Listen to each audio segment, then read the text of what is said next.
कल्याण डोंबिवली महापालिकेच्या आरोग्य व्यवस्थेला बळकटी देण्यासाठी महत्त्वाचा निर्णय घेण्यात आलाय। अंबरनाथ येथील नव्याने स्थापन होणाऱ्या शासकीय वैद्यकीय महाविद्यालयासोबतच महापालिकेने सामंजस्य करार केला असून सोमवारी या करारावर अधिकृत स्वाक्षऱ्या करण्यात आल्या। यावेळी महापालिका आयुक्त अभिनव गोयल, महापौर हर्षाली थविल, उपमहापौर राहुल दामले, सभागृह नेते वरुण पाटील तसेच विविध पक्षांचे गटनेते आणि पदाधिकारी उपस्थित होते। या करारानुसार कल्याण पश्चिम येथील रुक्मिणीबाई रुग्णालय, गौरीपाडा रुग्णालय आणि कल्याण पूर्वेतील शक्तिधाम रुग्णालय येथे आरोग्य सेवा अधिक सक्षमपणे दिल्या जाणार आहेत। अंबरनाथ येथील 100 प्रवेश क्षमतेचे शासकीय वैद्यकीय महाविद्यालय आणि 430 खाटांचे संलग्न रुग्णालय उभारण्यास राज्य सरकारने मान्यता दिली आहे।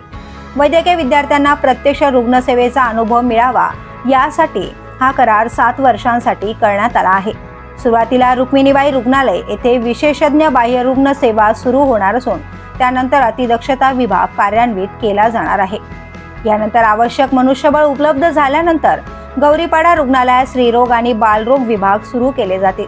पुढील टप्प्यात शक्तिधाम रुग्णालयात विविध आरोग्य सेवा विभाग सुरू करून नागरिकांना अधिक चांगल्या सुविधा उपलब्ध करून दिल्या जाणार आहेत। या करारामुळे महापालिका रुग्णालयांना तज्ञ डॉक्टर, प्रशिक्षित कर्मचारी आणि आधुनिक वैद्यकीय सुविधा मिळणार असून कल्याण डोंबिवलीतील नागरिकांना अधिक दर्जेदार आणि प्रगत आरोग्य सेवा उपलब्ध होणार आहे।